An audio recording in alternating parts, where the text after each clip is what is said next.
Before I get to my topic today, I want to point out three quick items. One, if you listen to any of my topic videos, you'll know that I'm not a fan of our Congress and currently think they are a worthless, useless bunch. They only exist for one reason and for one reason only, and that is to spend our money. Spend every penny of our current taxes receivable and borrow another 1.6 trillion to spend every last penny to fund the total payables that they've passed. So, knowing this, can you useless assholes pick a fucking speaker? What could possibly be holding this waste of a government up from picking someone? If you need assurances that the next speaker will spend as much as the previous, who will spend as much as the previous, who spent as much as the previous, I can give you an insurance right now that he or she will. No need to get nervous. Bills will continue to come in, get passed. One side or the other will grandstand that we don't have the money. Then one side will agree to giving it to the other side, and more pork and more pork and more pork, and voila. The bill will get passed. And when it comes to time to make sure all the bills are funded, one side will say there's no money. The other side will say it was promised. Rinse, repeat. Point being, just fucking pick someone. No one in the country gives a shit. No one.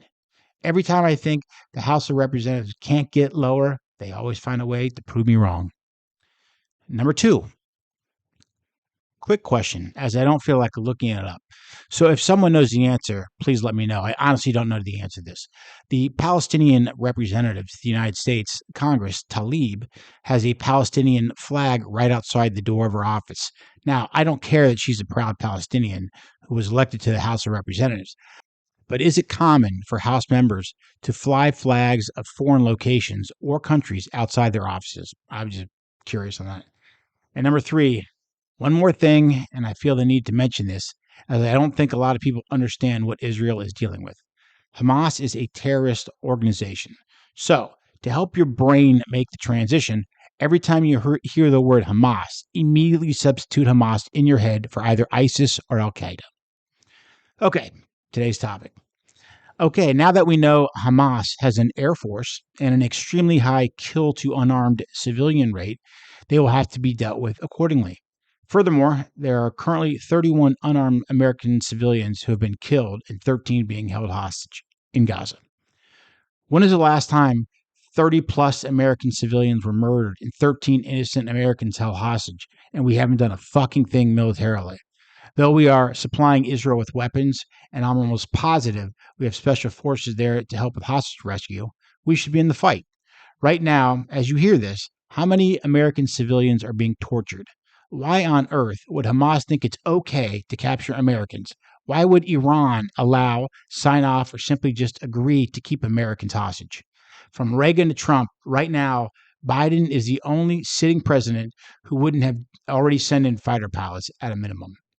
In my opinion, of course. Now, it's still early in the conflict, but again, 31 Americans murdered and 13 hostages from a terrorist organization that we can reach, and we do nothing.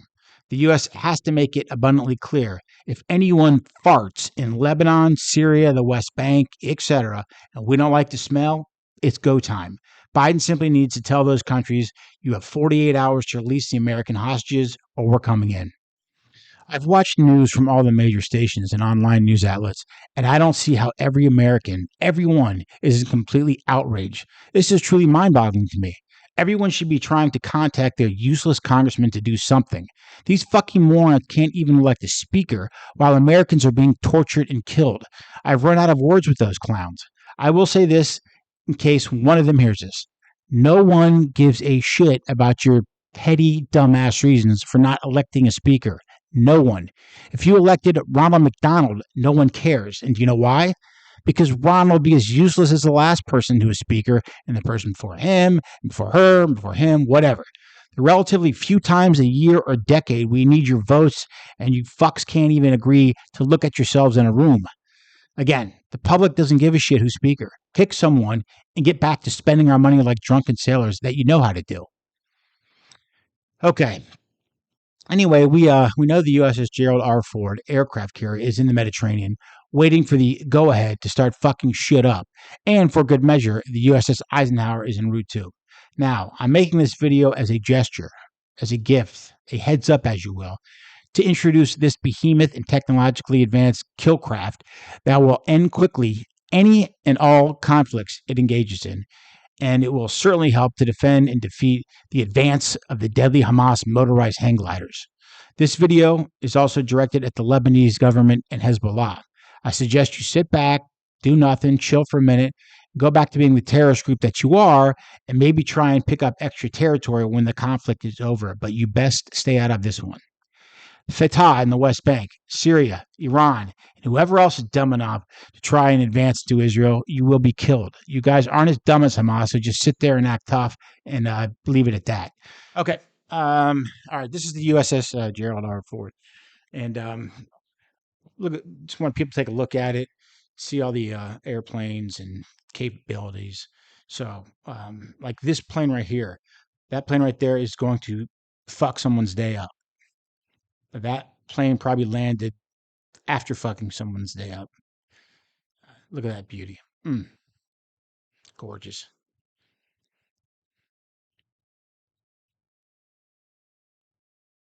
I think they get 65 to 70 planes on deck. That definitely going to ruin someone's day in the Middle East. I don't think you're going to see a Somali pirate near one of these ships.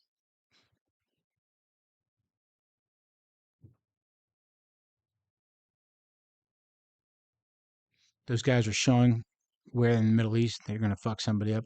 Now, all those around those ships around the main one, people, they assume, maybe they can hit this ship or something. There is 0.00 chance. All those things around it, plus the nuclear submarines that you don't see, they're there to protect the aircraft carrier and to fuck things up on land. Gorgeous. Probably carrying some more of our phenomenal military. Wonder if they have Apaches on there. Uh-oh. Look at that. Beautiful. Just gorgeous. The power is just amazing. I mean, how many countries in the world have less than 70 jets?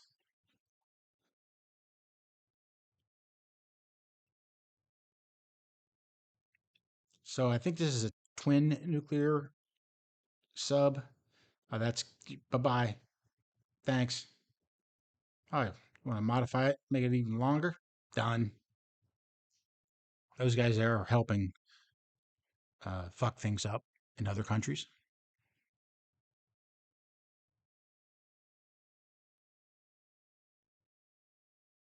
The Aegis radar.